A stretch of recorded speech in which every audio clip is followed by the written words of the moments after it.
satu kata yang teman-teman ketahui tentang speech phobia atau yang muncul di kepala teman-teman semua kalau dengar kata speech phobia? Silakan diketik di kolom chat untuk warming up pagi hari ini sebelum kita masuk ke materi ya. Ini masih materi-materi yang berbau teori dulu, kita belum praktek. Jadi saya jelaskan dulu seperti apa sih tipsnya untuk bisa berbicara di depan umum, ya. Serta kendalanya seperti apa yang sering dihadapi. Silakan. Sudah ada yang ngechat nih, Almas bilang gangguan kecemasan sosial. Selain Almas, ada nggak? Jana, ketakutan bicara, Bu. Boleh juga. Jana. Siapa lagi nih? Satu kata aja. Speech phobia adalah gitu. Atau yang muncul di pikiran teman-teman tentang speech phobia. Takutan, Bu. Pokoknya takut bicara di depan umum, di depan banyak orang. Cemasan, Bu, pokoknya. Pokoknya cemas gitu ya. Anxiety, Bu, anxiety. Rasa takut atau overthinking, Bu. Boleh ya overthinking.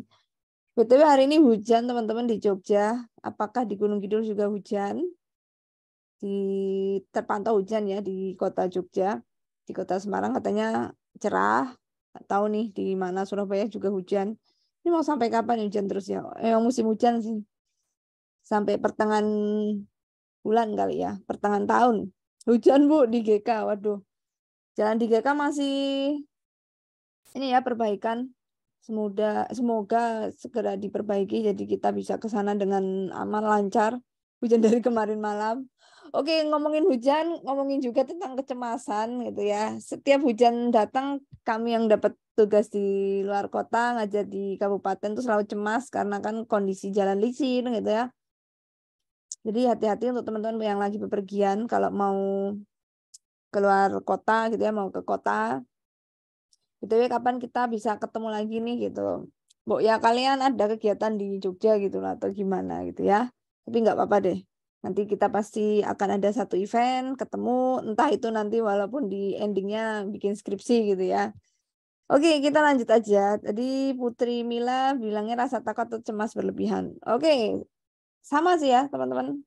Betul sekali yang sudah diinformasikan di kolom chat sama teman-teman semua. Ada Almas bilang kecemasan. Oke, speech phobia ini memang indikasinya atau ciri-cirinya adalah rasa cemas, rasa takut. Tapi lebih tepatnya istilah speech phobia itu secara definitif merupakan demam panggung ya. Adalah demam panggung. Atau istilahnya ketakutan berlebihan menghadapi ekspektasi dari penonton atau audiens. Ketakutan akan sebuah ekspektasi. Itu aja sih. Setiap orang punya ekspektasi kan. Setiap penonton punya standarnya masing-masing. Nah, kita takut kalau dicap atau dianggap tidak lucu, tidak bagus, tidak menarik, tidak lancar, tidak sesuai yang mereka mau. Intinya demam panggung itu muncul karena persepsi orang lain yang tidak bisa kita penuhi gitu ya. Rasa takut yang berlebihan itu muncul karena kita takut tidak bisa jadi yang lebih baik menurut versi orang lain.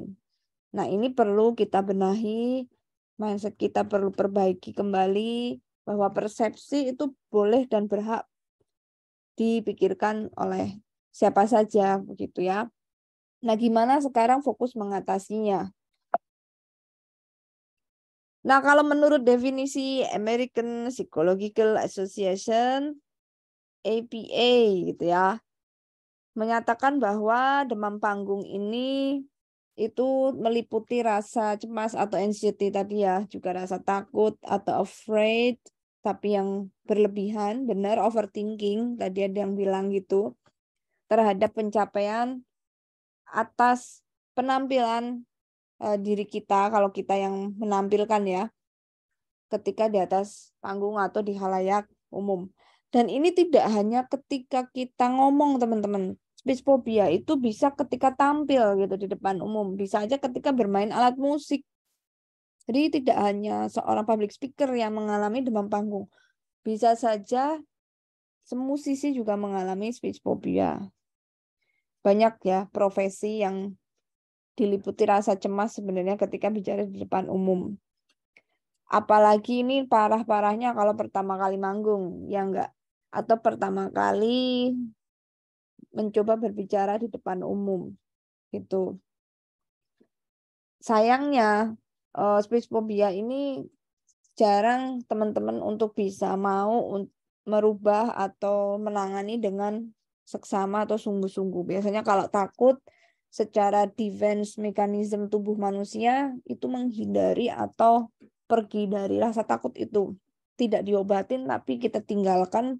Terus kita berpikir, oh mungkin bukan di sini tempat saya. Oh mungkin ini bukan passion saya. Rasa takut seperti ini kalau diteruskan dia akan tidak pernah tersembuhkan, teman-teman. Apalagi yang namanya basic berbicara di tempat umum itu harus segera disembuhkan atau istilahnya segera ditanganin. Gitu ya. Semua orang juga mengalami depan panggung. Tidak hanya yang baru pertama kali, bahkan yang sudah berkali-kali.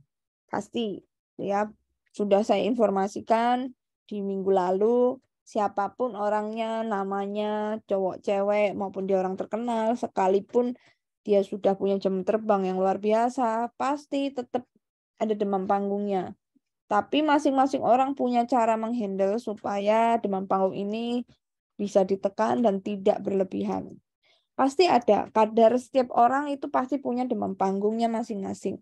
Yang kita perlu pikirkan, gimana kadar itu bisa kita tekan, kita kurangi dalam kontrol kita. Dihilangkan memang tidak bisa, karena dia masuk kategori mekanisme tubuh yang otomatis. Ya, memang seperti itu ciptaan Tuhan, teman-teman. Rasa takut itu perlu ada untuk kita aware, untuk kita terus sadar.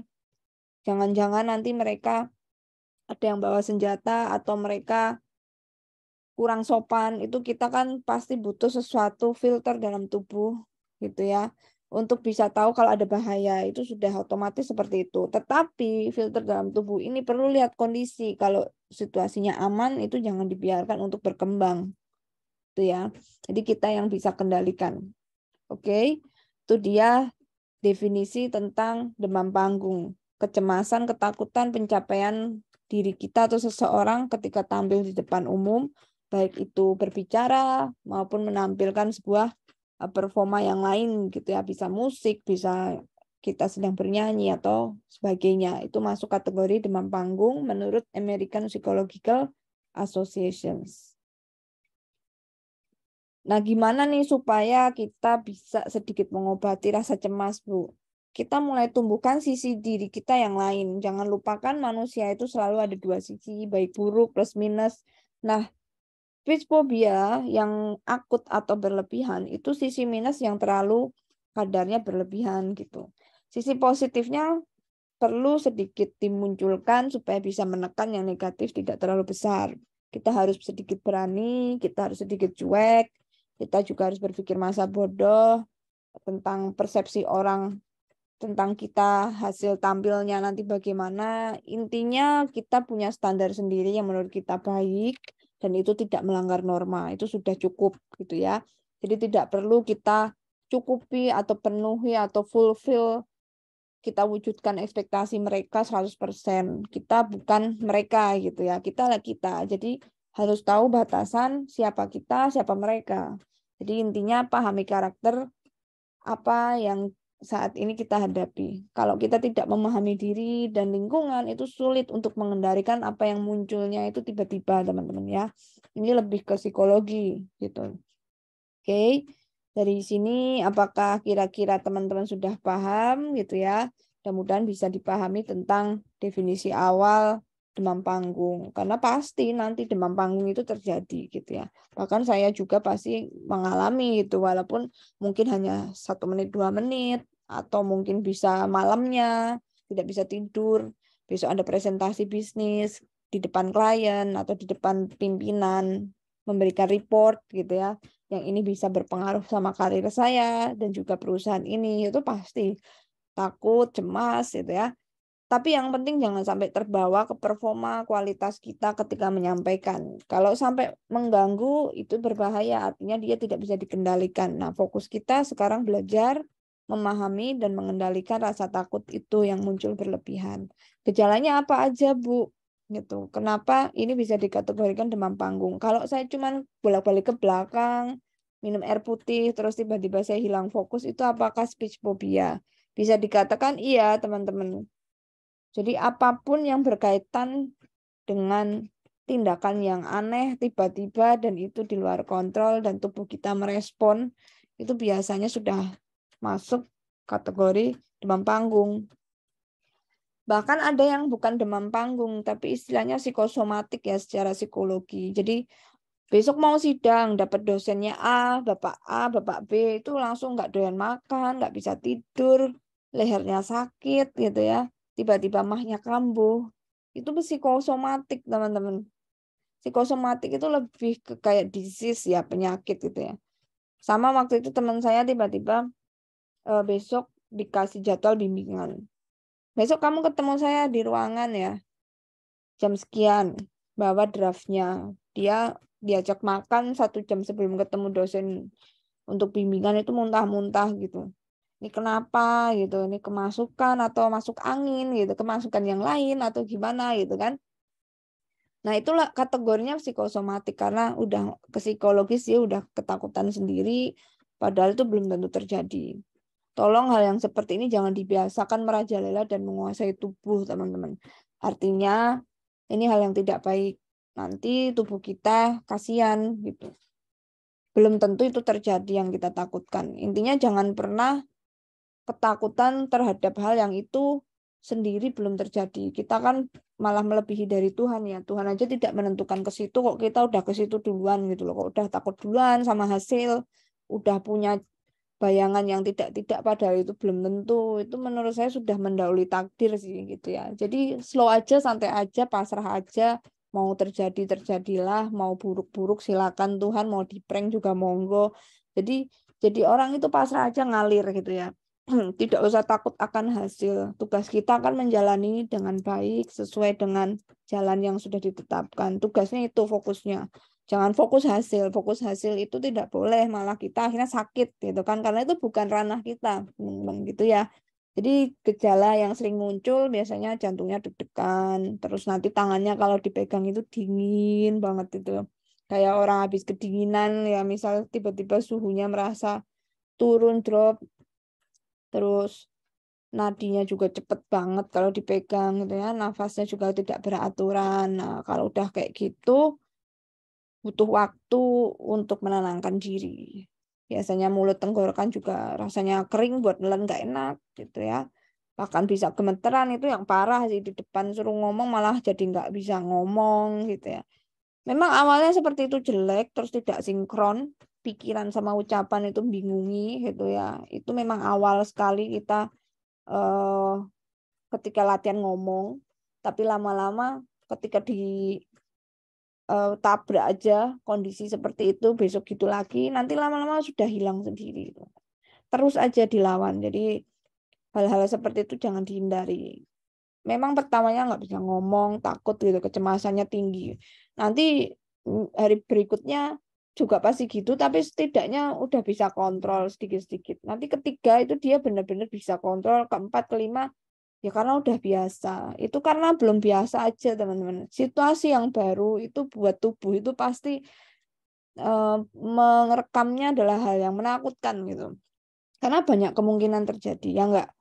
Mencoba satu hal yang baru itu pasti excited, teman-teman, tubuh kita gitu ya. Apalagi sesuatu yang istilahnya buat kita menantang gitu ya, di luar kemampuan kita sebelumnya, dan kita mau menggali apakah ini benar-benar kita mampu atau enggak. Otomatis itu kan excited tubuh gitu.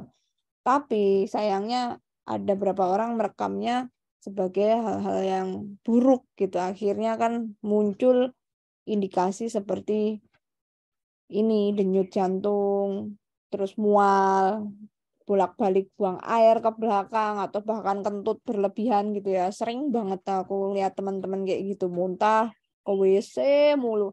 Bahkan ada yang kegiatan gitu ya. Kita pernah sebuah kegiatan kita mau perform rame-rame gitu di sebuah acara. Teman saya tuh nggak kelar-kelar di toilet. Ngapain gitu ya? Udah keluar ke toilet, dia ke WC lagi gitu, ke toilet lagi gitu. Mau ngapain? Tegang banget sih gitu ya. Kamu takut apa gitu? Takut dimakan apa takut diapain gitu? Gagal ya udah atau pulang gitu. Kita kan bisa makan es krim, ngapain mikirin hasil buruk, biarin kan itu terserah mereka gitu. Jadi pikiran-pikiran seperti ini tetap harus dibangun ya teman-teman. Ya kadang sampai kabur segala macam terus pingsan itu sing bahaya ya. Jadi space phobia itu ada yang kalau udah akut tiba-tiba pandangan gelap terus dia black out atau pingsan. Kan kita nggak mau kayak gitu malah jadi malu, trauma, akhirnya nggak pernah tersembuhkan, akhirnya tidak bisa dikontrol gitu ya. Jadi space phobia ini kalau dibiarkan juga bahaya, bikin kita malu sendiri gitu, bikin trauma nanti malahan ya. Nah penyebabnya tuh apa sih? Kok sampai demam panggung itu bisa muncul gitu ya? Penyebab utamanya tuh pasti beban pikiran atau stres gitu. Kita pasti terbebani dengan hasil, wis jelas. Kamu harus jadi ini, nilaimu harus segini. Besok kalau nggak gini, gini. Otomatis pikiran tuh udah terbentuk satu hal yang menakutkan kalau nggak kayak gitu gitu loh. Nggak ada yang namanya mentor itu menjelaskan wes pasrah terserah besok gagal ya terserah. Nggak ada. Mentor itu pasti kasih sesuatu yang harus dicapai. Itu tugas mereka gitu ya. Tapi tugas kita yang mengendalikan mentor pikiran itu di kita masing-masing. Oh harus kayak gini. Kalau nggak gini ya wes nggak apa-apa kok. Aku juga bisa cari kerja sendiri. Jadi kita yang ngeyem-ngeyem gitu loh. Kita yang punya standar diri, kapasitas diri itu kita yang tahu. Mereka kan nggak tahu kadang dalamnya kita. Nah itu kita pakai mentah-mentah harus kayak gitu. Mereka harus gini. Jadi standar yang dipakai itu orang lain, bukan standar kapasitas diri yang mungkin belum saatnya ke situ gitu. Jadi pahamin diri itu yang paling penting. Saya mampunya segini kok, terserah lu mau bilang A, B, C, kita nggak mampu juga nggak apa-apa. Yang penting saya bisa lakukan segini dulu gitu. Nanti ada tahapan lain yang saya akan kejar. Itu perlu teman-teman berbicara dengan diri sendiri itu perlu. Kita kadang monolog di pikiran itu perlu ya untuk menenangkan, untuk kita bisa kontrol sesuatu yang itu datangnya tiba-tiba. Ya stres itu beban pikiran. Kadang saya juga banyak mengalami stres yang terkait beban pekerjaan gitu ya. Tetapi selalu ditenangkan pikiran ini pasti selesai, nggak harus bagus, nggak harus perfect, intinya jalan gitu aja. Intinya clear dengan cara apapun lah gitu ya. Biarpun nanti dikritisi kurang bagus, kurang menarik ya biar. Yang penting it's end gitu loh. It's ending finish. Yang penting itu dulu. Oke. Nah, rasa cemas juga akan ekspektasi itu tadi. Ya ada standar orang lain yang kita masukkan, kita paksakan padahal kapasitas kita mungkin belum sampai ke sana gitu. Itu penyebab dari demam panggung. Atau ada juga nih beberapa kasus demam panggung itu muncul karena kita bisa jadi salah makan atau kita malah nggak makan gitu ya. Misal besok harus presentasi, harus sidang, skripsi, lah kok malah gemeteran gitu ya pas buka slide gitu. Kita pas buka tesis atau TA kita waktu ditanya dosen penguji gitu malah gerdek sendiri terus perutnya sakit terus malah demam sakit kan gawat ya malah tubuh kita berantakan. Bisa jadi kita nggak doyan makan itu tadi. Justru memperparah ya teman-teman. Kalau misalnya udah demam panggung nggak doyan makan itu memperparah. Harus punya circle yang setidaknya mengingatkan. Tetap harus makan walaupun nggak ada rasanya. Jangan dipikir karena yang butuh tubuhmu bukan pikiranmu gitu ya. Memang pikiran itu mengendalikan semua yang ada di tubuh teman-teman. Jadi itu penting. So I think mind is so dangerous ya. Kalau salah mengelola, memanage pikiran itu bisa membunuh kita sendiri sebenarnya. Banyak orang yang akhirnya mohon maaf umurnya pendek tuh bukan karena salah makan, bukan karena salah treatment bergaul, nggak karena pikiran aja sih. Karena pikirannya stres lama-lama tubuh imun itu melemah itu cepet untuk back ke Tuhan gitu ya. Jadi karena pikiran sebenarnya. Jadi pikiran itu rasa takut kita yang terbesar itulah yang akan mematikan kita gitu teman-teman. Jadi ada ini ya treatment atau sebuah eksperimen kalau bikin umur pendek itu bukan dari makan, bukan dari teman-teman kita, tapi pikiran kita yang dibuat ini ya stres. Bahkan terjadinya bullying itu karena pikiran terpengaruh toksik, akhirnya bisa jadi dia mengambil salah langkah gitu ya. Nah, itu yang dimaksud pikiran seberapa bisa mengendalikan tubuh kita gitu. Supaya nanti ke depannya untuk bekerja atau juga untuk melakukan tugas seperti public speaking itu lancar, teman-teman. Ingat, harus makan ketika memang harus bertugas untuk jadi public speaker gitu ya. Terus jangan sampai kurang istirahat. Biasanya besok sidang gitu atau besok presentasi lomba malah begadang untuk nyiapin materi. Menurutku materi jangan terlalu dibuat mepet ya. Buatlah ada jeda untuk istirahat. Kalau kayak gitu tubuh sih nanti yang bahaya gitu. Jangan sering-sering untuk seperti itu teman-teman. Kalau deadline-nya mepet ya setidaknya usahakan ada waktu untuk tetap beristirahat gitu. Kurang istirahat, kurang tidur, akhirnya malah jadi demam panggung beneran yang sifatnya bukan dari pikiran tapi tubuh kita yang memang nggak enak badan sakit ya.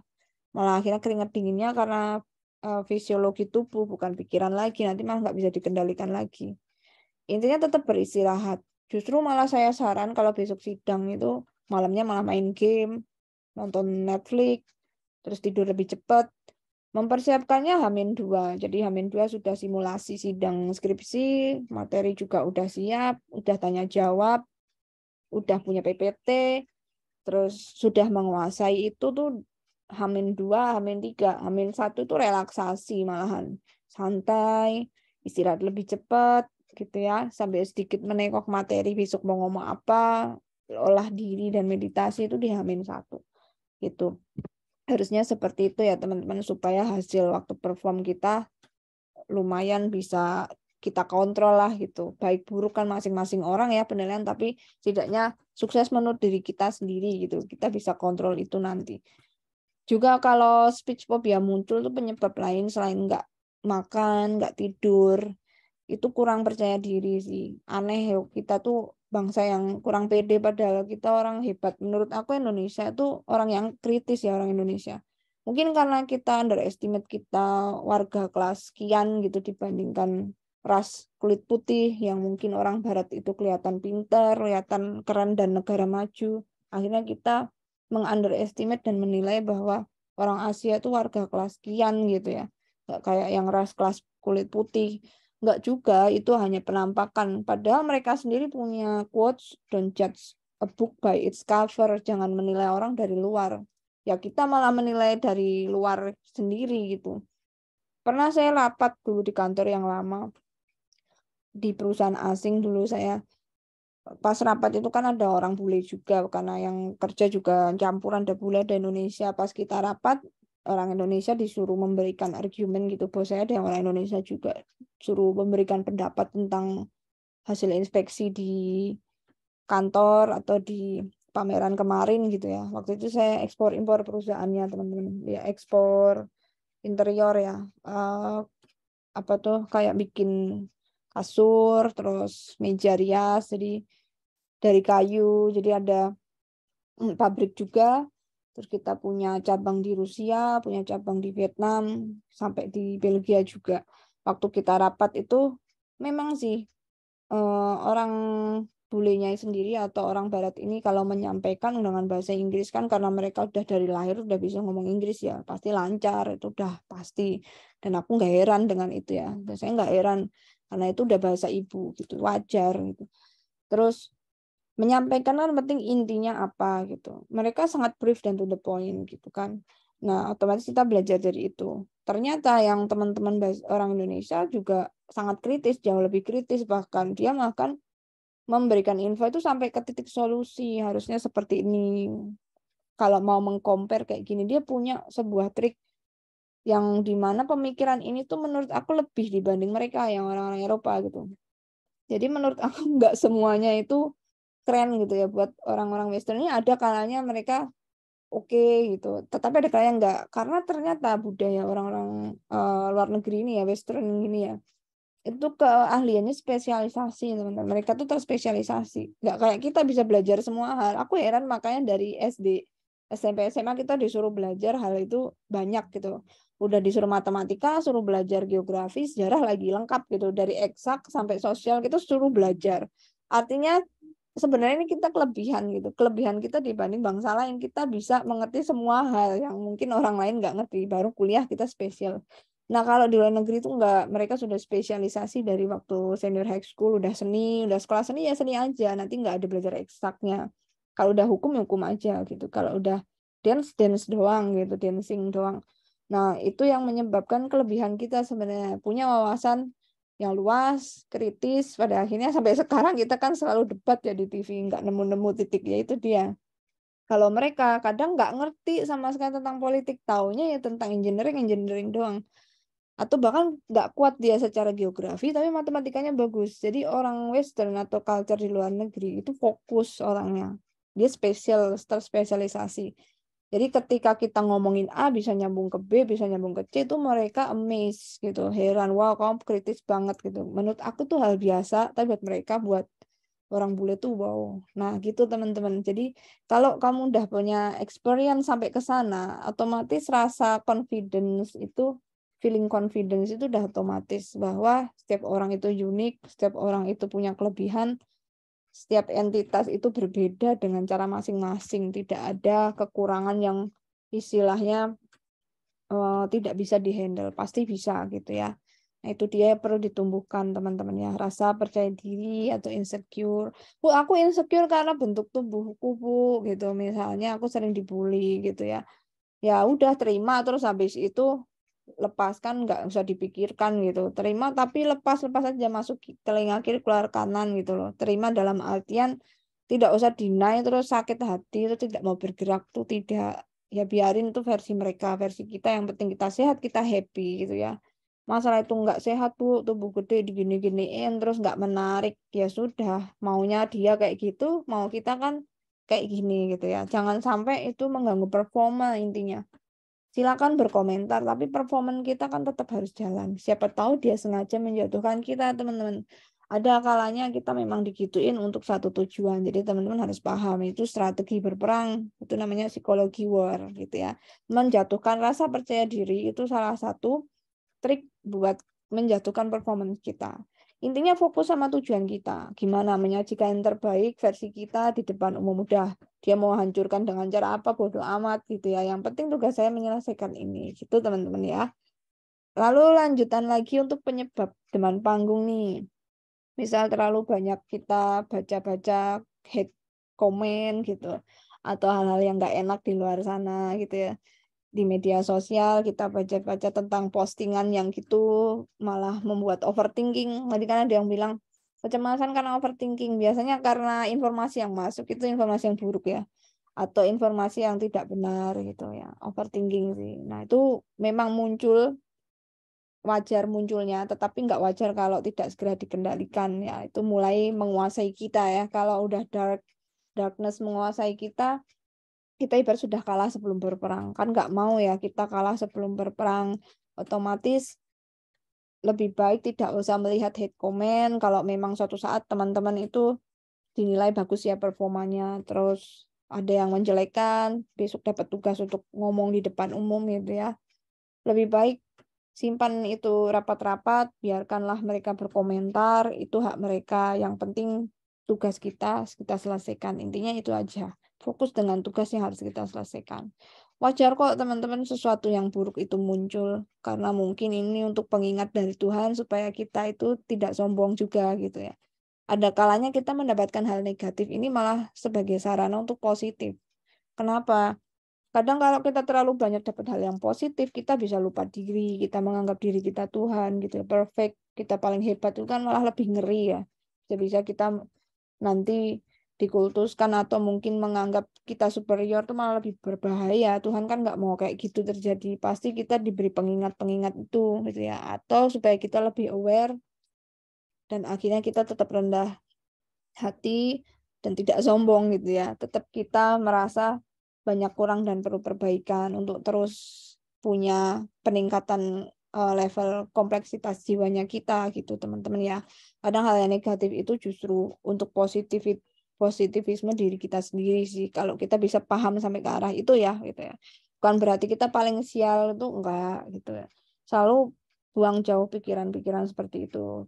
Pikirkan Tuhan itu selalu sayang dengan kita. Adanya ujian-ujian seperti ini, rasa takut itu untuk menumbuhkan diri kita untuk belajar. Karena sebenarnya hidup itu adalah sekolah, apa ya istilahnya kalau orang bilang tuh, sekolah bagi jiwa. Jadi kehidupan itu adalah sekolah bagi jiwa. Jadi rasa takut itu memang harus muncul supaya kita tahu cara menangani rasa takut ini. Supaya besok ketika menemui rasa takut yang lebih gede lagi, kita sudah bisa handle, sudah tahu caranya. Makanya dihadapkan rasa takut dulu gitu.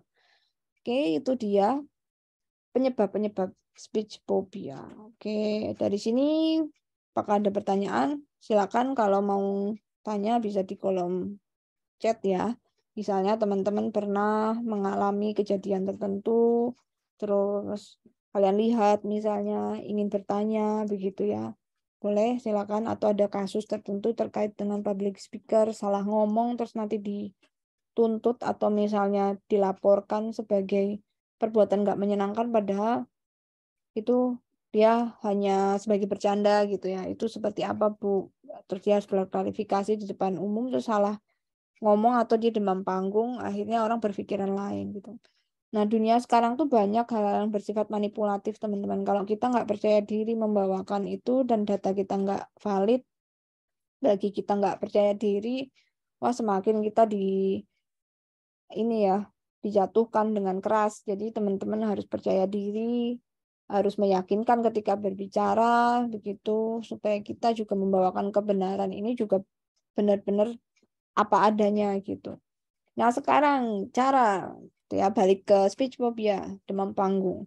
Tadi itu udah kita bahas kenapa bisa muncul yang namanya demam panggung. Sekarang gimana mengatasinya gitu. Solusinya apa nih Bu biar nggak demam panggung? Ini ada gambar orang duduk di atas meja lagi meditasi.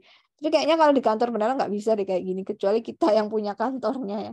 Atau kita owner dari kantor itu, terserah kita mau ngapain gitu. Tapi kalau kita sebagai karyawan di situ banyak orang nanti dikira aneh sih gitu ya. Ini just pictures aja untuk intermezzo.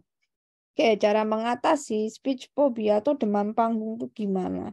Yang paling gampang, ya bukan gampang ya, gampang cara ngomongnya sebenarnya. Tips paling utama, bukan paling gampang, paling utama itu adalah mempersiapkan dengan matang apa yang akan kita omongkan. Jadi yang namanya preparation itu hal mutlak gitu ya. Kalau takut, tidak pede, terus masih banyak kecemasan muncul, itu jelas indikasi nggak siap dan pasti belum menguasai materi atau menguasai medan atau memahami audiens, sudah itu jelas banget ke situ ciri-cirinya. Jadi yang paling penting yang harus diutamakan ketika dapat tugas itu kuasai materi, wes gitu supaya kita pas menjelaskan itu tampak meyakinkan. Jadi jangan sampai kita ngomong tapi kita nggak ngerti apa yang diomongin gitu ya. Ya intinya we have to understand as well what the material it is. Kita harus ngerti banget apa yang mau kita omongin ya. Seperti itu teman-teman, persiapkan dengan matang. Nah, ini bisa meminimalisir rasa gugup itu wah bisa 70% sih. Makanya kalau stand up itu kan perlu juga menulis materi kocak ya. Materi tetap ditulis loh teman-teman. Walaupun lucu kayak gitu tuh mereka punya draft materi. Apalagi kita yang bukan stand up yang dibayar mahal gitu ya. Pasti perlu adanya materi gitu. Bu, perlu nggak materi itu terus kita bawa ketika di panggung terus dibaca gitu note-nya gitu. Boleh tapi sebatas hanya melirik. Kalau sampai membaca itu bukan kategori public speaking yang baik. Sama aja kita nanti akan dinilai kita tidak memahami materi karena kita membaca keseluruhan dari isi slide-nya. Atau kita malah membaca ulang gitu ya. Namanya storytelling dong. Kayak cerita kita mendongeng ke anak-anak kalau kayak gitu. So gimana? Ya kamu pahamin gitu. Cara memahami ya kamu punya waktu sendiri di kamar atau di jam-jam tertentu untuk memasukkan semua materi ini ke dalam pikiran kamu gitu. Kita harus bikin mind map sendiri ya, peta pikiran tentang topik-topik atau poin-poin yang akan disampaikan. Biasanya cara menyampaikan itu ada cara berargumen ya teman-teman. Sampaikan definisinya, sampaikan penyebab akibatnya, hambatannya, contoh-contohnya gitu.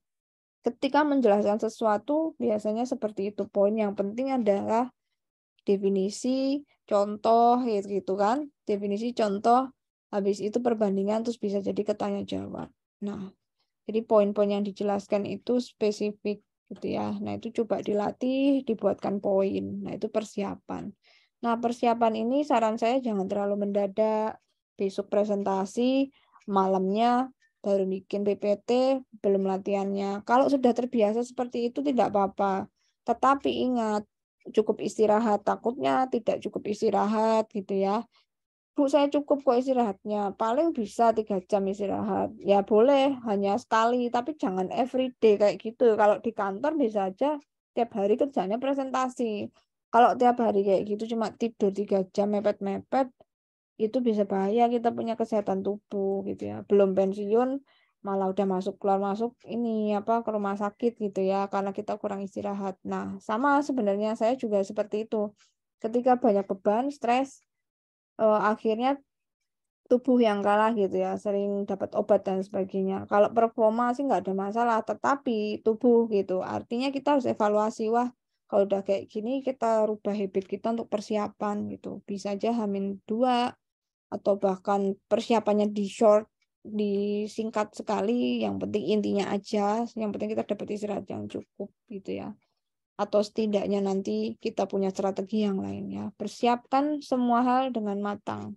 Itu dia kuncinya teman-teman. Bisa dengan cara latihan atau simulasi. Biasanya anak-anak mau sidang itu perlu simulasi bagaimana dia presentasi gitu ya, pakai slide ketika menjelaskan hasil penelitiannya. Itu perlu sekali simulasi.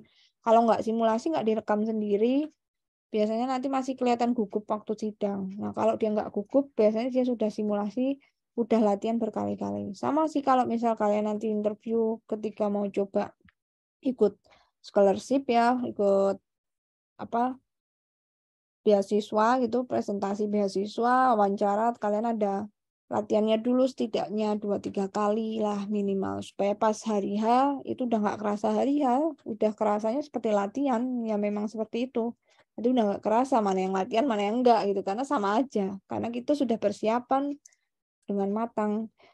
Lalu untuk mengatasi teman panggung yang lain, kurangi dulu minum kafein atau minum kopi gitu ya. Bu, saya malah justru harus semangatnya itu dapat dari kopi. Memang ada beberapa orang seperti itu, teman-teman.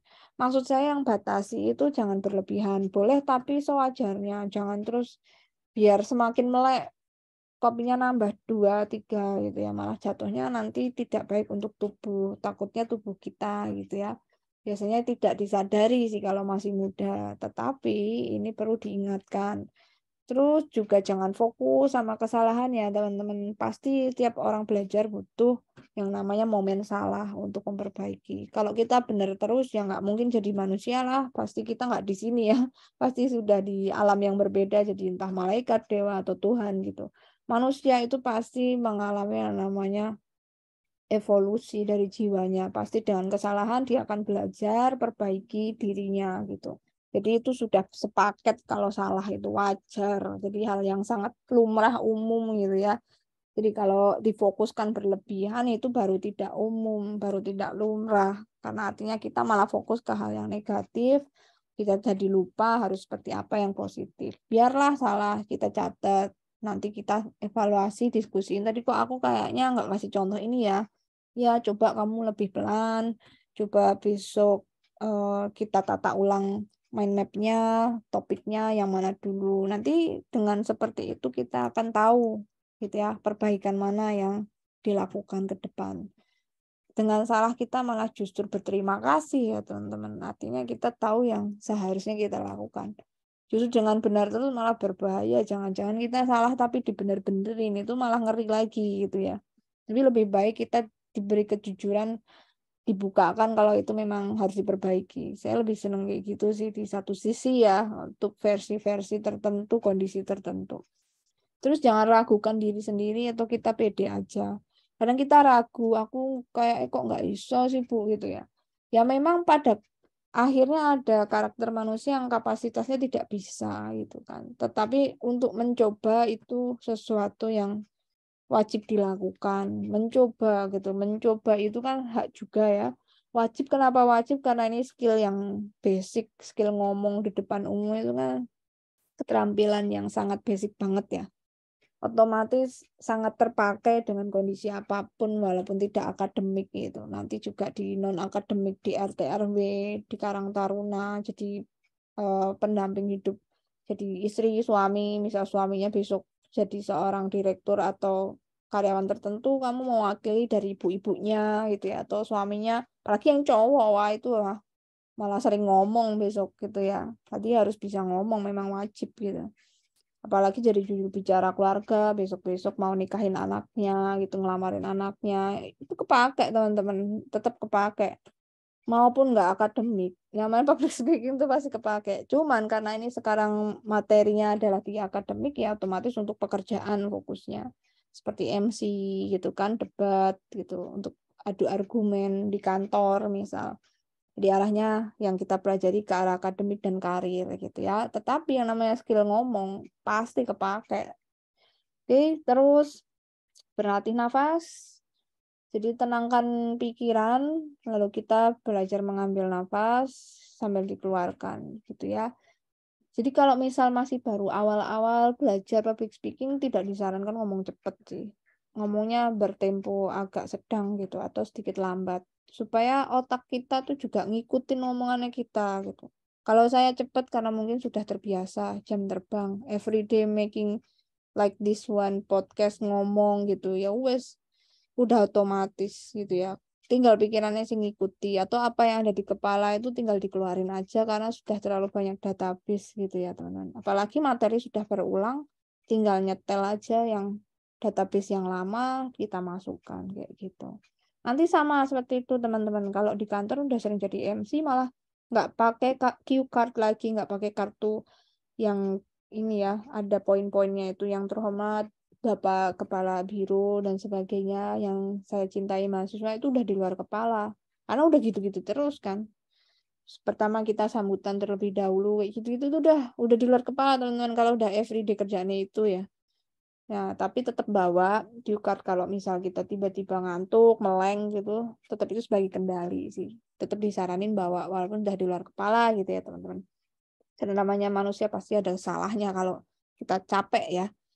Terus untuk selain latihan nafas, untuk biar nggak demam panggung, kita jalan-jalan dulu keliling kiri kanan gitu ya. Kalau pas sidang skripsi juga ya jangan duduk terus sambil nunggu dosen ya, sambil jalan ke kiri kanan gitu. Terus kita minum air putih sedikit-sedikit gitu ya. Itu lumayan loh dengan minum air putih seteguk dua teguk gitu. Benar-benar rasanya refresh. Terus sambil ambil nafas itu benar-benar bisa mengurangi rasa cemas gitu ya. Dengan ada sesuatu yang masuk ke dalam tubuh, apalagi misalnya akhirnya kita doain dulu gitu ya, Tuhan mudah-mudahan lancar hari ini, bantu saya untuk bisa menyelesaikan tugas hari ini misalnya kalian bilang dalam hati gitu. Wah itu efeknya percaya nggak percaya itu luar biasa. Itu bikin kita nggak tegang ya. Kalau ada suatu momen kayak gitu besok teman-teman akan mengalami. Terus juga olahraga minimal jogging atau jalan di keliling komplek gitu. Bisa itu jadi salah satu alternatif supaya nggak demam panggung. Karena kita sudah terbiasa mensinkronkan tubuh kita, sudah tahu bagaimana memanage tubuh kita, ya dengan olahraga ini sangat bisa fokus ya untuk mencapai tujuan. Ini dampaknya luar biasa. Sebenarnya dari semua ini kalau mau dipangkas untuk bisa mengatasi space phobia dengan jitu tidak sebanyak ini ya. Itu cukup olahraga sama persiapan kok teman-teman. Olahraga itu sudah menghandle semuanya, bisa fokus, bisa melatih nafas, bisa natural, dan kita pasti dituntut makan yang teratur kalau olahraga. Orang olahragawan itu pikirannya kenceng ya, ibaratnya besok kalau kalian mau ngelamar kerja itu rata-rata yang dicari itu CV-nya hobinya yang olahraga. Dengan orang yang hobi olahraga itu orang yang jarang baper, yang moodnya bisa dikendalikan gitu. Kadang kita baper karena tubuh kita tidak terkontrol gitu ya. Ada energi yang harus dikeluarkan, akhirnya dia muter di tubuh, terus bikin kita kacau kan. Jadi harus dia dialirkan dengan lancar dengan cara olahraga diputer. Jantung itu harus dipompa, supaya darah kita itu mengalir dengan lancar, terus penyakit-penyakit yang ada di tubuh itu keluar lewat keringat. Seperti itu, metabolisme kita mungkin nggak lancar, hormon kita jadi tidak stabil karena ada perputaran ya. Apalagi kita makan kan mungkin sembarang-sembarang atau makannya kurang bernutrisi, belum ketemu society yang toksik, itu udah ngumpul hal-hal negatif dalam tubuh. Dengan diputar itu tadi olahraga itu semua bisa dikendalikan di pikiran gitu ya. Makanya kadang orang habis lari itu pikirannya fresh dan maunya hanya istirahat karena nggak ada lagi pikiran prasangka buruk, maunya hanya tidur capek. Terus akhirnya nanti punya seperti kayak di film-film itu ya, di kartun itu kayak ada gambar lampu menyala gitu. Rata-rata habis olahraga itu aku kayaknya mau nyelesain ini deh, kayaknya aku bakal gini. Jadi tiba-tiba punya target dalam hidup itu kembali menyala. Itu percaya nggak percaya sih yang kalian hobi jogging gitu ya. Nah, makanya ada beberapa orang itu yang bahkan kecanduan, bukan kecanduan ya, kalau nggak jalan pagi sebelum kerja itu dia nggak ngerasa hidupnya itu hidup gitu. Karena dia nggak bisa mengendalikan diri nanti. Bahkan ada yang udah terbiasa olahraga sakit tubuhnya kalau nggak olahraga, teman-teman. Gitu. Nah, mungkin yang bisa paling ampuh salah satunya itu sih. Baru nanti persiapan ya. Nah, otomatis makan juga harus teratur. Cara melihat nanti ke audiens juga jangan salah pandangan ya. Kadang pandangan kita kemana-mana atau mungkin tidak stabil nanti kelihatan. Ya, pandangannya lurus ke depan, sesekali ngelirik audiens, tapi juga harus fokus kembali gitu apa yang kita omongkan. Memang butuh latihan dan jam terbang supaya kita nanti terbiasa. Intinya adalah terbiasa. Terus kalau misal Bu, saya takut diliatin penonton. Karena ada ya, biasanya takut karena penontonnya serem. Fokus ke penontonnya yang ramah, yang kelihatannya enak gitu ya. Makanya kadang waktu saya nonton atau ikut seminar, kok ini yang speakernya ngelihatnya ke arah sana terus ya gitu ya. Kok speakernya nggak ke arah kita yang dingin gitu. Ternyata itu psikologi si public speakernya. Sengaja dia melihat ke arah orang-orang yang merespon dengan seru, rame, karena secara psikologi dia jadi semangat sih gitu untuk menjelaskan dengan lancar gitu ya. Nah, seperti itu salah satu tipsnya supaya nggak terlalu bisa tegang gitu. Tertawa juga saat momen pas. Boleh kok bercanda ya, ada kalanya hidup itu dibercandain juga gitu, tidak harus serius-serius amat. Intinya kita berusaha yang terbaik versi kita, versi yang seharusnya, yang punya standar kita sendiri, dan itu tidak melanggar norma ya, banyak pihak gitu yang saat itu sedang kita handle. Bu, versi kita gimana cara nentuinnya? Kadang versi kita tuh beda versi perusahaan gitu ya. Setiap orang tuh punya independen berpikir, teman-teman. Setiap orang tuh punya free will-nya, punya keinginannya. Tetapi pakai yang universal aja. Keinginan standar universal tuh intinya kita menyelesaikan sesuai dengan durasi yang dimau. Poinnya apa? Udah itu. Kalau memang di situ tidak ada cara untuk nanti ada bercanda atau apa ya. Misal kamu nggak bisa bercanda, jangan dipaksain gitu. Universalnya kalau ngomongin tema serius kan nggak harus bercanda gitu kan. Tetapi kalau mau bercanda silakan. Terus kalau misalnya mau ngomong ini ditambahin bercanda yang menurut kalian biar asik renyah ya silakan bercanda. Misal tidak ada aturan baku tapi kalian bikin sebuah improve dan itu masih make sense dan masih dalam rentang universal aturan boleh ya silakan diimprove gitu ya. Boleh aja. Kebanyakan sih ketika rapat kan terlalu tegang. Biasanya bos saya tuh dikasih sedikit jokes gitu ya, dikasih yang agak lucu jadi biar nggak tegang. Itu improvisasi teman-teman. Tapi itu perlu dipelajari juga ya. Nah, ini gimana cara ngatasin gangguan kecemasan berlebihan? Kalau saran saya tadi, selain olahraga, persiapan bisa menenangkan diri atau meditasi. Kalau teman-teman yang beragama Muslim, bisa after sholat, itu kalian bisa menenangkan diri di situ. Bisa pikiran, berdoa, terus just making a silence moment untuk memfilter semua kejadian yang hari ini udah kita lalui. Itu menurut saya meditasi dengan cara secara universal ya. Kalau untuk yang non-muslim gitu, kalian pasti punya momen ketika sedang ibadat atau bersembahyang, itu pasti ada silent momennya. Itu bisa untuk reduce your stress, relieve your stress, juga reduce negative feeling ya, untuk bisa menaikkan positivity, vibrasi kembali. Jadi intinya menyeimbangkan sebuah atom elemen dalam tubuh yang tadinya terlalu negatif, kita bisa seimbangkan agak ada positifnya menjadi 50-50 atau bahkan positifnya yang lebih banyak. Jadi gitu.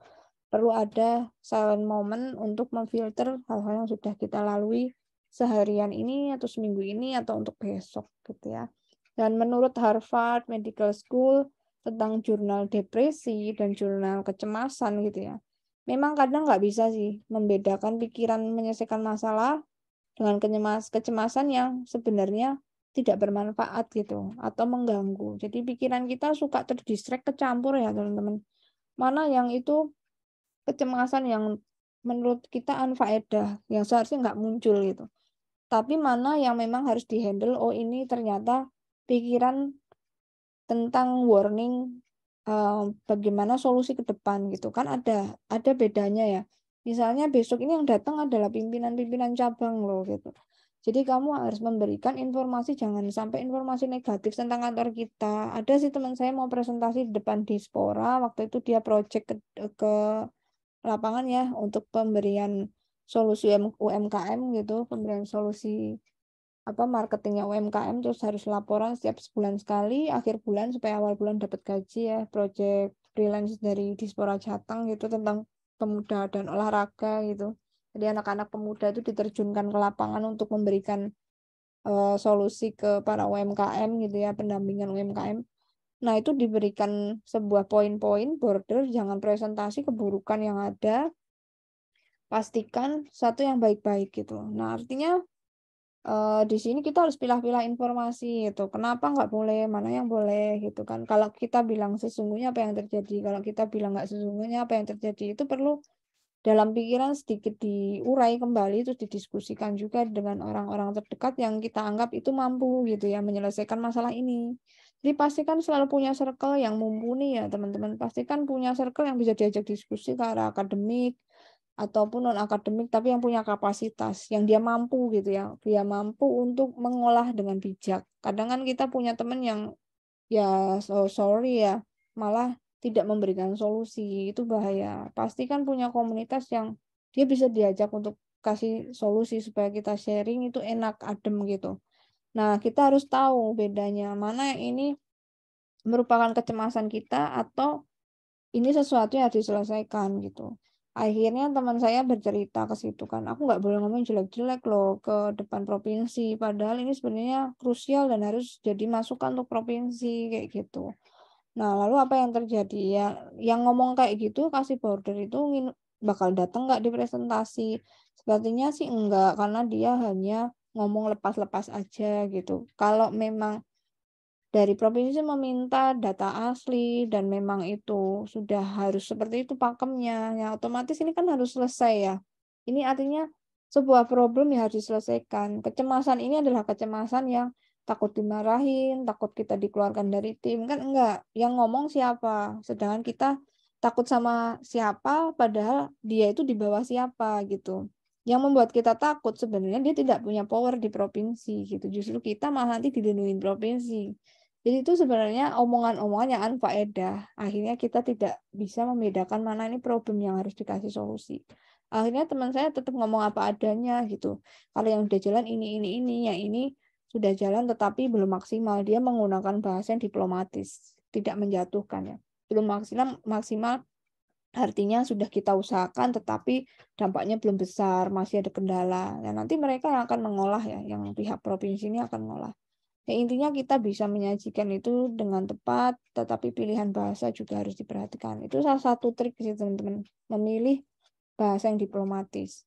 Nah, kalau memang mau meditasi sebagai solusi atau silent moment sebagai solusi, bisa sehari 2 kali atau selepas beribadah. Sehari 2 kali itu biasanya kalau kami yang terlalu banyak beban kerja itu pagi hari bangun tidur gitu ya, setelah ibadah pagi, lalu malam hari sebelum tidur itu sehari 2 kali. Untuk memulai kita ucap syukur semalam sudah diberikan tidur yang nyenyak, pagi ini minta perlindungan dan kelancaran semua tugas gitu ya. Berikan rezeki yang melimpah misalnya untuk menolong banyak orang dan kebutuhan kita. Malamnya kita juga berterima kasih hari ini lancar atau malam berterima kasih bisa atau curhat juga bisa ya malam pas meditasi itu.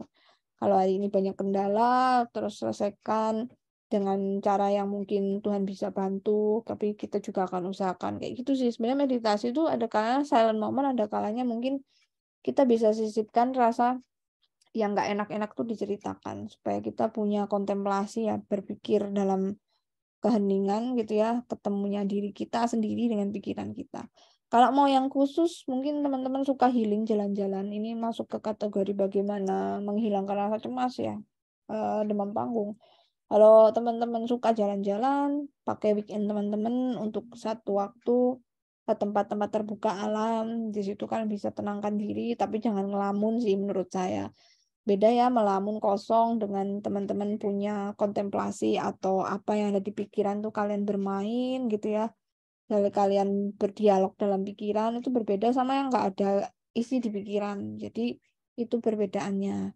Di waktu-waktu tertentu boleh atau mungkin di jam-jam tertentu pas weekend juga boleh. Manfaatnya ya jelas kita jadi lebih tenang, rileks, dan positif. Kalau saya punya tempat favorit ya pas meditasi atau tempat favorit pas menenangkan diri. Nah, sekarang silakan kalian chat ketik di kolom chat. Menurut kalian tempat yang sesuai atau kalian sukai ketika kalian menenangkan diri itu di mana? Silakan diketik ya di kolom chat, saya tunggu supaya nggak terlalu ngantuk nih teman-teman karena masih pagi. Silakan tulis di kolom chat tempat yang menurut kalian itu bisa membuat kalian tenang dari segala aktivitas yang sudah kalian lakukan gitu ya. Tempat mana yang menurut kalian itu paling menenangkan buat kalian ya, yang sekiranya bisa membawa energi yang bagus, yang positif, yang bisa kita healing gitu ya. Setiap orang punya tempatnya sendiri. Kadang kalau cowok itu lucu sih, kadang laki-laki kan jarang ya kita melihat cowok itu menangis gitu. Jarang juga melihat cowok itu istilahnya nggak kayak cewek gitu ya. Kalau dia ada beban pikiran itu kadang tersembunyi gitu, tersembunyi terus dia menarik diri dari society, susah dihubungin kadang. Terus kalau kita bilang ya, kalau cewek-cewek bilang gitu, cewek-cewek yang udah agak senior ya kayak kayak kami gini ngelihat perilaku cowok menghilang itu artinya dia sedang berada di guanya gitu. Di gua artinya pasti dia ada problem, dia memikirkan sesuatu sendiri gitu ya. Karena ada sih karakter laki-laki itu kan berbeda ya sama perempuan. Dia pride-nya cukup tinggi. Jadi kadang kontemplasi itu perlu. Dia punya waktu, dia butuh waktu untuk berdialog dengan dirinya sendiri gitu ya. Karena beban laki-laki kan lebih besar ya karena ada orang tuanya, nanti juga ada keluarga istri juga, belum dia nanti anak pertama gitu ya, apalagi dia punya usaha itu cukup berat banget ya. Jadi kadang aku amazed sama cowok-cowok ini gitu yang memang bisa menghandle semuanya dan menghandle stres gitu. Kadang saya suka amazed lagi kalau dia suka olahraga itu pasti bagus dia punya kontrol tentang kecemasan dalam dirinya. Walaupun kadang juga bisa cemas ya. Dan walaupun juga perlu seorang pendamping atau wanita untuk bikin dia nggak cemas terus gitu. Atau bahkan malah bikin cemas ya. Oke, ini sudah ada yang komen di chat box tentang tempat-tempat yang menurut teman-teman itu bisa bikin kalian tenang dan healing. Supaya kalau pas besok disuruh presentasi atau mau public speaking gitu, ada momen public speaking, teman-teman bisa ke situ dulu. Di tempat yang berbau alam gitu ya. Alamnya lebih ke pantai atau ke gunung atau cuman di taman di kampus gitu ya. Di mana Almas mungkin punya yang lebih spesifik ya. Lebih suka ke pegunungan, dataran tinggi atau yang ada airnya atau di empang gitu ya. Ada loh teman saya sukanya tuh air. Terserah deh Bu, pokoknya air. Saya dibawa ke empang pun oke, mancing pun oke karena orang Jakarta ya. Jadi kadang dia healing tuh sama orang-orang mancing ya, sama engkong-engkong gitu. Engkong-engkong kan kenapa orang mancing cowok suka mancing ya, orang di daerah suka mancing karena mancing tuh tenang, karena air itu bikin jiwa lebih adem. Padahal nggak dapet ikan juga, cuman ngeliatin, ngelamun, terus habis itu ngomongin soal anaknya si engkongnya itu. Terus kita gantian ngomongin soal kuliahnya, ya gitulah namanya kuliah, jalanin aja apa gitu. Jadi dengan ngobrol kayak gitu tuh jadi healing. Habis itu sambil makan gorengan, terus minum kopi, ya nggak cuman mancing ya. Kadang saya lucu sih diceritain. Jadi tiap sore mereka jadi rajin mancing nggak sih, cuman biar bisa healing dan menenangkan pikiran ya, pulang dari kantor mancing lah sama engkong-engkong ya, nemenin engkong sebelah mancing. Jadi punya kegiatan dia menenangkan pikiran sendiri gitu. Ada yang di pantai, Anissa itu ya. Di mana aja, yang penting sama ayang, angin. Iya sih, ada yang bilang kalau ada teman berdiskusi itu asik Bu gitu. Kalau diskusinya nyambung sih gitu. Yang penting di situ ada kekasih hati. Nah ini dia nih, kalau yang nggak punya gimana nih gitu kan. Lalu ada Arya Danu, tempat yang jauh dari keramaian. Wah, iki ning ndi? Iki Jojo ning wingit, tempat-tempat wingit ki Arya iki, tempat-tempat sing singup-singup. Jauh dari keramaian tuh apakah masuk kategori yang horor apa keramaian yang gimana gitu? Apa jangan-jangan yang tempat keramat gitu ya. Kalau saya memang lebih suka ke alam tapi yang air ya teman-teman. Kalau musim hujan gini kan agak riskan. Biasanya tinggal naik ke atap kosan yang terbuka gitu. Dia kalau sore lihat sunset gitu aja cukup ya deket jemuran ya nggak apa-apa. Yang penting kena udara segar. Intinya kena udara, ada air yang fresh air atau enggak kita cari sesuatu yang ada airnya. Saya empang ya nggak masalah kok gitu ya. Di sini enggak, di Seturan tuh ada embung sih. Jadi kalau bisa olahraga sampai ke arah Concat ya, Condong Catur Kota tuh ada embung kayak ini danau buatan gitu ya untuk pengairan. Nah itu bisa kita duduk-duduk. Kalau di GK kan ada Telaga Jongi, makan pasti ada telaga. Wow lumayan nih ada telaga bisa makan duduk gitu ya. Kalau mikir serem sih serem gitu. Kalau kita mikir positif sih positif. Kembali ke pikiran ya. Kalau lu mikir serem yang masuk yang serem, yang datang yang serem. Kalau kita mikirnya positif, yang datang yang positif. Jadi itu tergantung proyeksi pikirannya sebenarnya teman-teman. Ya bahkan misal nih tempatnya, Bu ini tempatnya kok agak buat aku serem ya Bu, tapi cantik gitu ya. Kembali ke pikiran ya teman-teman. Kalau pikiran kita tidak ngeblok ke hal-hal negatif, ya bisa masuk gitu yang negatifnya kembali ke kita gitu ya. Misalnya Bu ini tempatnya oke, tapi menurut mitos kok serem ya Bu gitu. Jangan ke situ. Kalau pikiran itu dimunculkan bisa aja dia narik kan, energi kan saling narik ya. Oke, di kamar tutup pintu dengan musik sama yang nyanyi itu Priska. Ini meditasi apa cari hal yang lain ya? Oke, ini mungkin buat healing dengan hal-hal yang negatif seharian ya, untuk memfokuskan diri. Ada ibadah di pantai tapi waktu senja aja. Memang sih cukup effort ya kalau pantai. Kalau teman-teman yang rumahnya dekat pantai mah enak. Kalau kita yang di kota memang lumayan jauh, sejam. Aduh, waktu ya. Kemana aja sih asal sendiri. Nah ini Nabila asal sendiri. Kayaknya Arya juga yang penting jauh dari keramaian. Nah, ini cocok nih. Oke, just kidding ya teman-teman. Yang penting sendiri gitu. Memang ada kalanya kita butuh waktu untuk sendiri. Ada kalanya kita butuh waktu untuk ada yang menemani tapi yang satu vibrasi. Intinya adalah satu vibrasi atau satu ke kemauan atau satu keinginan atau yang kita pahamin bersama ya. Kadang ada yang nggak ngerti kondisi kita dan pikiran kita kan nggak satu vibrasi. Yang penting ada ayang itu tadi ya. Ainyin. Oke. Permulaan memang harus rutin sih. Kalau mau latihan ya meditasi harus rutin. Ya, ini cara-caranya sih just intermezzo, biasanya duduk tegak, pejamkan mata, atur nafas. Biasanya mainnya di nafas. Ini untuk teman-teman yang hobi smoking atau vape atau vape ya, vaping itu sebenarnya sama dengan cara untuk nafasan. Jadi anak-anak yang smoking atau orang-orang yang smoking itu sebenarnya dia mencari ketenangan, teman-teman. Kita nggak bisa salahkan. Ya, siapa nih? Ada suara yang bocor-bocor. Oh enggak ya. Oke, jadi sekilas info untuk teman-teman yang smoking itu rata-rata untuk cari ketenangan sih sebenarnya. Dari esensi untuk menghisap rokok itu biasanya pernafasan. Jadi dia lebih tenang, lebih rileks gitu ya. Makanya ada yang sampai kecanduan karena pas proses menghisap rokoknya itu nafas kan dia mengalir ya. Itu bikin tenang, bikin rileks. Makanya susah sekali untuk yang sudah hobi merokok untuk melepas gitu. Tapi intinya adalah di pernafasan gitu ya teman-teman. Nah, fokus untuk meditasi kalau memang kalian sudah bisa menenangkan diri walaupun 1-2 menit sebelum kegiatan kita untuk public speaking itu memang kuncinya adalah menerima apapun yang akan terjadi gitu. Pasrah sih. Kalau sudah detik-detik mau presentasi atau detik-detik mau hari acaranya itu memang nggak ada kata lain kecuali setelah persiapan memang pasrah ya. Nah kalau khawatir berlebihan itu biasanya kurang pasrah aja sih teman-teman gitu. Asalkan tidak ada hubungannya dengan nyawa atau dengan apapun yang berkaitan dengan fisik ya, jangan ketakutan. Kalau kalian takut dibunuh itu wajar, tapi kalau kalian masih utuh setelah acara, nggak akan ada kecelakaan yang berbau fisik dan darah, nggak usah takut gitu ya. Kecuali sampai dibunuh nyawamu hilang itu takut tuh wajar. Kalau enggak, ngapain takut gitu aja sih teman-teman ya. Kalaupun nanti dipecat tuh nggak bisa makan, ya udah mau gimana, wong itu berarti nggak wajar kantornya. Masa cuman kayak gini dipecat, kecuali kesalahan fatal ya enggak. Paling juga dimarahin ya udah wajar. Namanya manusia marah, senang sedih kan bagian dari feeling ya enggak. Bisa jadi besok kena karmanya sendiri, marah-marah nggak jelas. Yang penting kita pada akhirnya selesai kok tugas kita ya. Terus kita balikan itu jadi kebahagiaan kita sendiri. Tips supaya berhasil nih.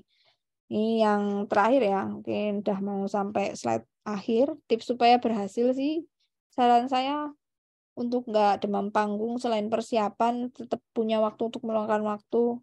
Bisa menenangkan diri ya. Kadang orang yang cemas tuh biasanya dirinya tidak tenang, tidak punya waktu sendiri atau bisa berkontemplasi dengan pikirannya gitu. Atau pikirannya kemana-mana. Nah, menurut Dokter Jin sendiri dari apa Hospital Massachusetts ya, dari apa tuh hospital rumah sakit ya, dari rumah sakit di Amerika Serikat sana kecemasan tuh wajar kok ya teman-teman. Setiap orang cemas itu ada, tapi kalau berlebihan ya nggak wajar gitu ya. Nah, sebaiknya dirubah menjadi hal-hal yang positif. Kita juga pahami itu hal yang wajar. Jadikan itu tantangan gitu aja. Bayangkan kita selesai kok kalau udah public speaking kita udah lewat ya sudah gitu. Intinya pikirkan setelah ini selesai gitu aja. Jadi nggak usah takut dengan omongan orang gitu. Omongan orang biarin ya. Lampiaskan dengan hal yang positif, kasih reward diri habis presentasi, nanti setidaknya saya mau makan yang enak, mau yang saya suka, saya mau makan es krim, atau saya mau beli boba gitu ya.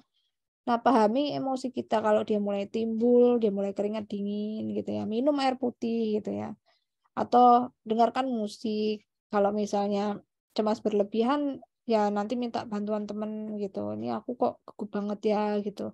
Oke, coba jalan-jalan, mungkin dia tahu solusinya gitu ya. Atau menulis, journaling, atau dilawan di pikiran gitu bahwa ini nggak apa-apa, semua baik-baik aja. Jadi pikiran itu terus dimainkan ya teman-teman. Karena datangnya itu pasti dari pikiran dulu. Jadi dilawan ya, harus berani melawan pikiran yang buruk gitu ya. Karena dia mulai memakan kita yang positif. Nah, solusi dari masalah ini biasanya kita nggak ada cara lain sih selain menghadapi masalahnya. Jadi rasa cemas itu sebenarnya tantangan, lebih tepatnya tantangan sih. Lebih tepatnya tantangan. Makanya kadang orang mau berhasil apa enggak itu kan tergantung dia berani menghadapi tantangan atau enggak. Kalau rasa cemas ini kita anggap satu hal negatif bukan tantangan ya kita berarti tidak menerima sebuah tantangan itu untuk merubah kita punya hidup. Karena untuk merubah itu pasti sakit dulu, berat dulu. Kayak kita di challenge dengan hal-hal yang nggak enak gitu ya. Dan selalu pikirkan hal-hal yang enak gitu. Kalau lagi ditantang, pikirkan hal-hal yang enak, pikirkan hal yang konyol sih menurut saya. Intinya biarkan itu cepat selesai gitu. Laluin ini cepat selesai. Terserah orang mau bilang apa. Nah, kesimpulannya, supaya tidak demam panggung berlebihan, atau minimal hari ini demam panggung, besok udah berkurang, caranya kita kenali diri kita gitu ya. Ya tadi seperti teman-teman memilih tempat mana yang kira-kira bisa untuk menenangkan diri, untuk memfokuskan tentang hal positif apa yang harus ditanamkan dalam diri. Terus bisa kendalikan juga pada akhirnya rasa cemas itu tidak tumbuh liar dalam pikiran terus merusak tubuh, itu yang bahaya. Akhirnya juga kita berhasil menyatakan ide-ide kita, gagasan-gagasan kita. Juga perbanyak wawasan itu penting supaya kita punya persiapan dan memahami apa yang mau diomongin. Sesuatu yang kita anggap menakutkan atau tidak mampu pasti kalau kita nggak tahu, udah itu aja. Makanya cari tahulah sebatas yang kamu mampu, udah gitu aja. Besok misalnya, yuk kita presentasi tentang nuklir. Kalau disuruh sekarang saya nggak tahu Bu, nuklir, ya mau nggak mau harus searching dong dalam waktu singkat. Yang penting kan jadi tahu, jadi untuk bisa konsentrasi memfokuskan ngomong jadi ada gitu karena ada bahan. Intinya karena nggak tahu dan nggak ada bahan akhirnya bingung, takut, cemas gitu. Jadi acknowledge yourself tentang materi deh. Bikin dirimu tahu baru persiapan gitu ya. Itu kan kurang belajar aja sih, kurang riset lah kalau anak sekarang bilang. Gagal riset sih menurut aku. Makanya dia ngerasa dia nggak mampu gitu. Nah, sebenarnya tanpa rasa takut mengganggu itu nanti kita bisa menerima apapun kok hasilnya gitu ya. Intinya kita harus perkaya diri sih. Gitu ya. Oke, itu materi yang kita pelajari hari ini. Kita bisa simpulkan kalau demam panggung itu wajar, tapi yang tidak wajar, yang tidak terkendali, yang tidak mau merubah diri gitu. Silakan, ada yang mau ditanyakan nggak? Kira-kira. Aku baru tahu kalau ini kelasnya Ayah ya, sama Almas. Oke. Oke, gitu saja. Kalau misal ada yang mau didiskusikan, ditanyakan, bisa langsung di chat ya, di kolom komentar sini, atau nanti juga boleh di grup WhatsApp gitu ya, teman-teman. Jangan lupa untuk absen hari ini. Jadi kita sampai di sini dulu untuk materinya. Untuk praktek-prakteknya nanti saya akan rancangkan kemungkinan after UTS gitu ya. Praktek pertama adalah monolog dulu, itu monolog tuh supaya melihat kalian berlatih berbicara dulu gitu ya, berlatih bicara sendiri, mengemukakan ide atau pendapat. Monolog itu seperti podcast yang saat ini sedang ramai ya, jadi tren. Jadi dia membicarakan sesuatu ke audiens yang nggak tahu audiensnya ada di mana, tapi kamu mengemukakan ide-ide gitu, mengemukakan pendapat kamu tentang satu hal dalam durasi tertentu, misalnya dalam waktu 5 menit, 7 menit, tentang hal tertentu, tentang misalnya gizi buruk yang terjadi di daerah yang dimana itu penghasil sayur misalnya, itu komentarmu tuh gimana gitu ya. Nah, nanti caranya seperti apa mengomentari gitu, nanti kita bisa berikan masukan. Yang penting kita latihan untuk mengemukakan pendapat dulu. Oke, seperti itu ya, kira-kira informasi yang bisa saya berikan. Sampai ketemu lagi minggu depan, teman-teman. Jaga kesehatan selalu ya. Ingat, teman-teman harus rileks, selalu bahagia. Juga banyak minum air putih juga, karena musimnya seperti ini ya. Panas dingin, kayak perasaan teman-teman ya. Oke, sampai ketemu lagi di materi berikutnya. Saya tutup kelas hari ini. Assalamualaikum warahmatullahi wabarakatuh. Waalaikumsalam warahmatullahi wabarakatuh. Ya, sama-sama. Saya end meeting ya.